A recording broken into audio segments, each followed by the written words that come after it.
যৌক্তিক সময়ের মধ্যে সংস্কার করে নির্বাচনের ব্যবস্থা করা উচিত বলে মন্তব্য করেছেন বিএনপির মহাসচিব মির্জা ফখরুল ইসলাম আলমগীর। রিপোর্ট করছেন হাসনাইন তানভীর।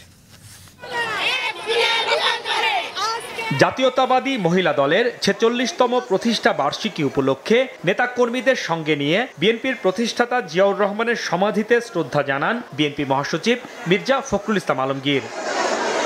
পরে ফখরুল বলেন, বর্তমান সরকার যে সংস্কারগুলো করতে চায় সেগুলো যেন জনগণের সামনে তুলে ধরা হয়।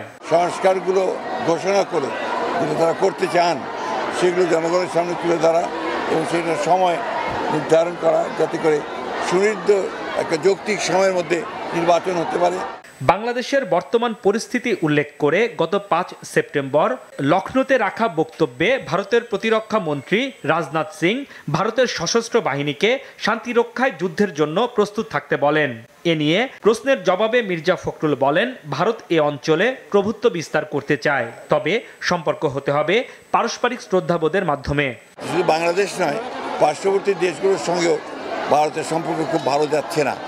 এটা অন্যতম প্রধান কারণ আমার কাছে যেটা মনে হয় যে ভারত সবসময় একটা প্রভুত্ব একটা রাজনীতি তারা এই দেশগুলোর সঙ্গে পার্শ্ববর্তী দেশগুলোর সঙ্গে করেছে, যেটা ভারতের জন্য শুভ বয়ে আনবে না, পার্শ্ববর্তী দেশগুলোর জন্য শুভ বয়ে আনবে। এদিকে বিকেলে বিএনপি চেয়ারপারসনের গুলশানের রাজনৈতিক কার্যালয়ে গণতান্ত্রিক বাম ঐক্য সহ কয়েকটি দলের সঙ্গে বৈঠক করে বিএনপি লিয়াজো কমিটি। পরে নেতারা বলেন, ভবিষ্যতে রাষ্ট্র সংস্কারে একসাথে কাজ করবেন তারা। রাষ্ট্র সংস্কার মেরামতের বিষয়টা সেটা বিএনপির একার নয়, আমরা সবাই মিলে ৩১ দফা প্রণয়ন করেছি। ইনশাআল্লাহ আমরা এটা আগামী দিনে বাস্তবায়ন করব।